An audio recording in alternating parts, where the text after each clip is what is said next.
School bus. Step inside, it's a wild ride.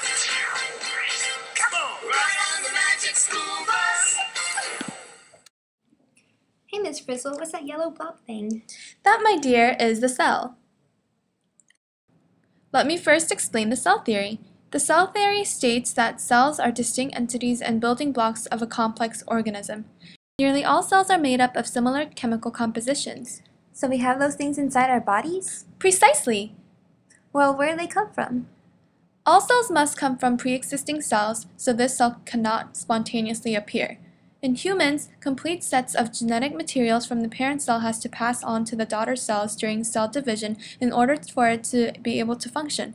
In this demonstration, one parent cell splits itself into two daughter cells. We can see that each cell here is distinct from one another, but made up of similar compositions. Let's take a closer look. What is that surrounding the cell? That is the cell membrane. The cell membrane is a very important structure for a cell. It separates the inside of the cell from the outside and also controls what enters and leaves the cell. The cell membrane is composed of a phospholipid bilayer, which is composed of the hydrophilic heads and the hydrophobic fatty acid tails. The structure of the cell membrane allows for selective permeability in which some substances can pass through, but others cannot. The cell membrane is a dynamic structure. It is flexible, has a fluid interior, and allows for the lateral movement of molecules. The cell membrane contains a number of proteins for specific functions. There are the peripheral proteins, which do not fully penetrate the bilayer.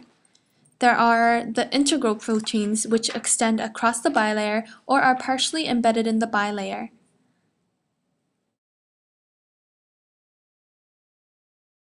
Normally, cells are negatively charged on the inside and positively charged on the outside, creating an electrochemical gradient.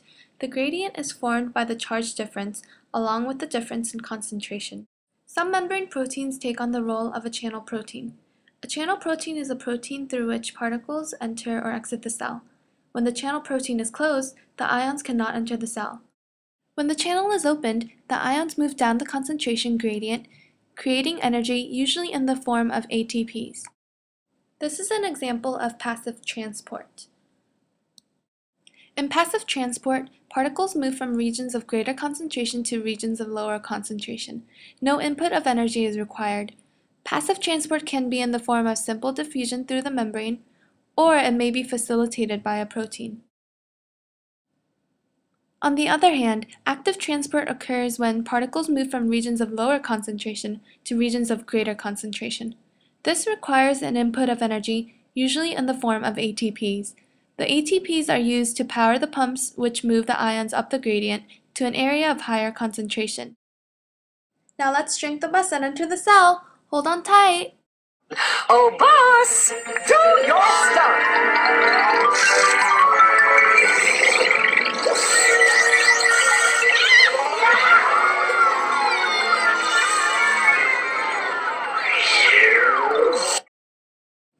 Whoa, what's that in the center? That is the nucleus. Eukaryotes have a membrane-bound nucleus. The nucleus holds the genetic material, also known as DNA. The nucleus is where DNA replication occurs through transcription. Inside the nucleus is the nucleolus, where ribosomes are made. What's that surrounding it? That would be the nuclear membrane. The nuclear membrane protects the genetic material. Only certain molecules with the nuclear localization signal are allowed to enter through the nuclear pores. But it all looks like it's connected. That's exactly right. The endomembrane system is an interconnected membrane enclosed compartment. Its major components are the nuclear envelope, both the rough and smooth endoplasmic reticulum, the Golgi body, and the lysosomes. We already know that the nuclear membrane surrounds the nucleus. Now, this is the endoplasmic reticulum. Endoplasmic reticulum is a network of interconnected membranes branching throughout the cytoplasm. There are two types. The rough endoplasmic reticulum has ribosomes, and is responsible for making complex proteins, tagging and modifying them. The smooth endoplasmic reticulum makes lipids and steroids, and is also responsible for processing chemicals taken up by the cell. The smooth endoplasmic reticulum does not have ribosomes and look more tubular rather than like flattened sacs. Now class, let's look to the left. Now this is the Golgi apparatus. It has flattened membranous sacs and are called cisterna. The Golgi body varies in size and shape in different cells. It is responsible for packaging the proteins, transporting them to their destination, and separating proteins from other molecules to hinder inappropriate reactions. Where does the cell get the energy to do all this work? It's all about the mitochondria. The mitochondria is the powerhouse of the cell. It breaks down nutrients and creates energy for the cell in the form of ATPs in a process called cellular respiration. The mitochondria have two membranes, the outer membrane and the inner membrane. The inner membrane is folded many times, increasing the surface area of the organelle. This is efficient because much of the chemical reactions happen on the inner membrane of the cell. The inward foldings are called cristae. Ew, what's the fluid inside the mitochondria? That would be the matrix.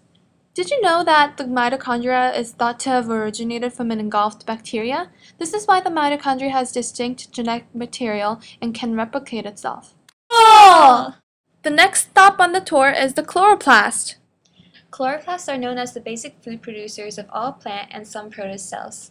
They are the center in which photosynthesis occurs and where oxygen gas is produced as a byproduct. The structure of a chloroplast includes an outer membrane, inner membrane, intermembrane space, and the stroma, which describes the interior layer of a chloroplast. This large organelle also consists of interconnected structures called granum, which are formed from stacks of thylakoids, represented here as the yellow circular figures. This chloroplast is green in color, mainly due to the chlorophyll site of photosynthesis. And it is the chlorophyll molecules at these sites that make it possible for the cell to absorb energy from the sun and convert it into the chemical energy that the cell needs to fuel its own chemical reactions.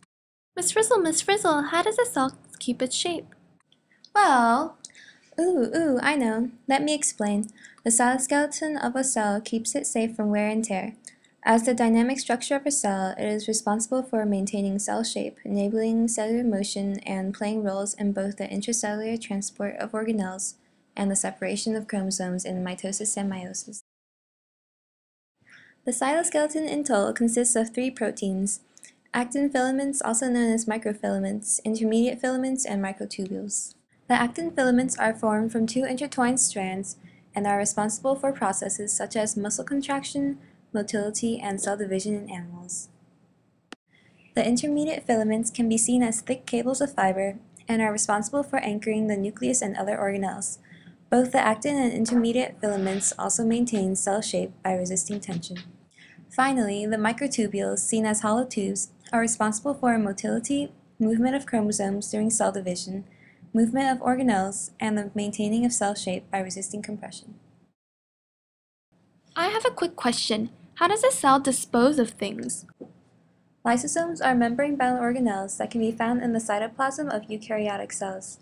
The general structure of a lysosome consists of a plasma membrane, hydrolytic enzyme mixture, and glycosylated membrane transport protein. The mixture here contains many digestive enzymes that are capable of breaking down various things such as proteins, nucleic acids, lipids, and carbohydrates. Lysosomes are also known as the garbage disposals of a cell and may degrade any components that are no longer needed by the cell, or even get rid of any bacteria that were ingested by the cell. Overall, lysosomes are extremely acidic organelles and can be found most numerous in disease-fighting cells such as your white blood cells. Oh no, school is about to be over. Let's go, class. We've got a long drive back to school. Yeah. Fun sure flies when you're having a good time.